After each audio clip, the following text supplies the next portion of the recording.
Assalamualaikum warahmatullahi wabarakatuh. Perkenalkan, nama saya Muhammad Rinaldi, umur saya 25 tahun. Saya merupakan lulusan sarjana ilmu hukum di Sekolah Tinggi Hukum Bandung dan magister ilmu hukum di Universitas Batam. Saat ini saya bekerja sebagai sales and marketing di PT Sanipak Indonesia. Namun saya juga memiliki pengalaman kerja. Saya juga pernah bekerja di salah satu studio di Tanjung Pinang, bekerja sebagai admin eksekutif, dan juga saya pernah ikut program pemagangan di sekretariat daerah Kota Tanjung Pinang. Jadi bisa dibilang saya memiliki basic kompetensi yang sangat unik. Jadi saya memiliki basic sales and marketing, basic legal, dan juga basic admin eksekutif. Saat ini saya sedang mengikuti pelatihan Human Resource dan Admin di ILS Center. Terima kasih.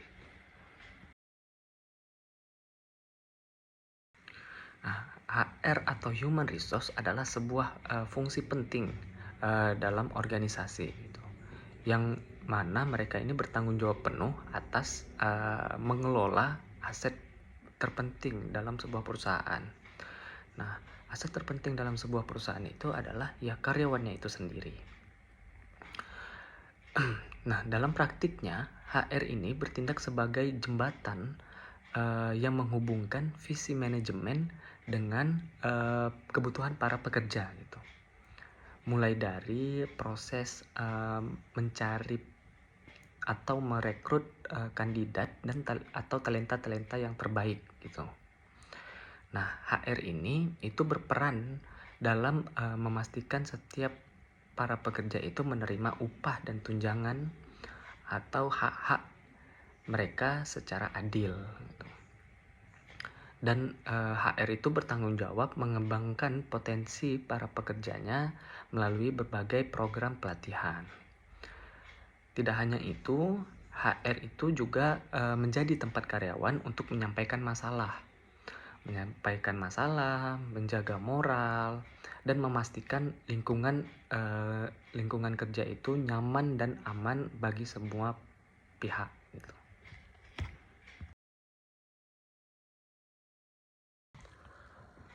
Wilayah kerja Human Resource atau HR itu adalah mencakup seluruh siklus hidup seorang pekerja atau karyawan dalam sebuah perusahaan, dari mereka awal direkrut sampai mereka meninggalkan perusahaan. Nah, untuk fungsinya itu ada 8. Yang pertama itu adalah perencanaan sumber daya manusia. Terus yang kedua adalah rekrutmen dan seleksi. Yang ketiga adalah pelatihan dan pengembangan. Terus yang keempat adalah manajemen kinerja.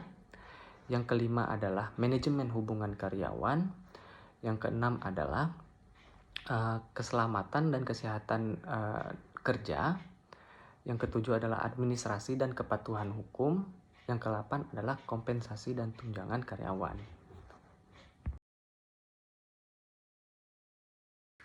Nah, secara singkat, perbedaan antara human resource dan human capital itu adalah dari segi cara pandangnya gitu.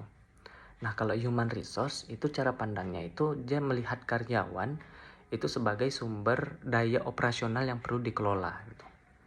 Jadi fokusnya lebih ke tugas administratif seperti perekrutan, penggajian, dan kepatuhan hukum gitu.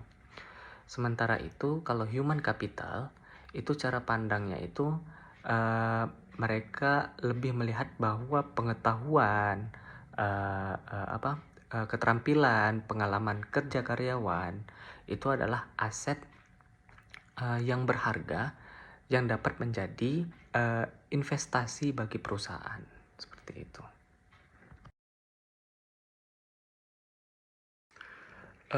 Untuk menghadapi masalah yang penting dan mendesak, Mungkin saya akan melakukan 3 hal utama. Yang pertama adalah identifikasi masalah. Identifikasi masalah dengan cepat untuk memahami apa yang paling kritis dan apa yang paling membutuhkan perhatian yang terlebih dahulu gitu. Terus yang kedua mungkin saya akan mengambil tindakan cepat dan terukur berdasarkan prioritas yang telah ditetapkan gitu. Bahkan jika itu bukan solusi yang sempurna gitu.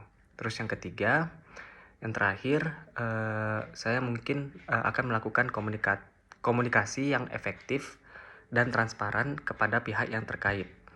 Untuk apa? Untuk mengelola ekspektasi dan memberikan pembaruan yang jelas selama proses penyelesaian masalah. Gitu.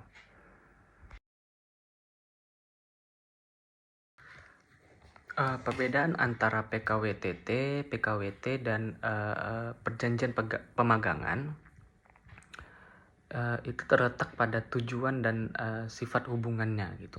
Nah, kalau PKWTT itu adalah jenis kontrak untuk karyawan tetap yang bekerja pada pekerjaan yang sifatnya permanen gitu, atau dibutuhkan dalam jangka waktu yang lama gitu, dimana nggak ada batas waktu yang ditentukan untuk berakhirnya hubungan kerja gitu. Jadi apabila karyawan tersebut di PHK, kalau untuk PKWTT itu mereka berhak atas pesangon, uang penghargaan masa kerja, dan pergantian hak. Nah, kalau PKWT itu adalah kontrak yang digunakan untuk pekerjaan yang sifatnya sementara atau memiliki batas waktu yang jelas gitu, kayak proyek atau pekerja yang musiman gitu. Nah, kontrak ini itu lebih fleksibel bagi perusahaan dan karyawan. Namun apabila mereka antara karyawan dan perusahaan hubungan kerjanya, untuk PKWT itu mereka tidak dapat menerima pesangon. Namun sebagai gantinya mereka mendapatkan uang kompensasi sesuai dengan masa kerja mereka gitu. Nah, kalau untuk perjanjian pemagangan ini bukan merupakan hubungan kerja gitu, tapi melainkan hubungan pelatihan. Nah, tujuannya untuk memberikan pengalaman dan keahlian kepada peserta yang magang tersebut gitu. Jadi karena itu peserta atau karyawan magang tersebut itu tidak menerima gaji atau upah, tapi mereka itu diberi uang saku sebagai pengganti biaya hidup selama periode pelatihan. Nah, untuk mengatasi isu disiplin kerja, saya akan mengambil 3 langkah yang secara singkat saja. Yang pertama itu menegaskan kembali aturan gitu. Jadi saya akan mengkomunikasikan ulang terkait kebijakan perusahaan secara jelas agar semua karyawan itu akan dapat memahami aturan di perusahaan gitu. Terus yang kedua mungkin menerapkan sanksi. Nah, menerapkan sanksi ini dengan tujuan memberlakukan hukuman yang adil dan terukur untuk setiap pelanggaran gitu. Terus yang ketiga mungkin memberikan pembinaan yang positif nih. Jadi saya mencari akar masalah pada kedisiplinan tersebut, lalu tidak hanya memberikan hukuman, tapi saya akan memberikan solusi jalan keluar dari akar permasalahan tersebut, seperti itu. Baik, sebelumnya saya mungkin beranjak dari latar belakang pengalaman kerja saya. Yang pertama adalah saya pernah bekerja sebagai sales and marketing di sebuah perusahaan manufaktur. Terus yang kedua, saya pernah menjadi admin eksekutif di salah satu studio di Tanjung Pinang. Yang ketiga, saya pernah magang di di Sekretariat Daerah Kota Tanjung Pinang, khususnya di bagian hukum. Lalu saat ini saya sedang mengikuti pelatihan HR gitu. Nah, dengan perpaduan dan kompetensi atau basic saya yang unik, saya merasa mampu menjadi HR officer karena saya dapat membawa perspektif yang lebih luas gitu. Jadi setiap kebijakan HR itu dapat tujuan bisnis gitu. Terus juga mendapat kepastian hukum, memastikan kepastian hukum.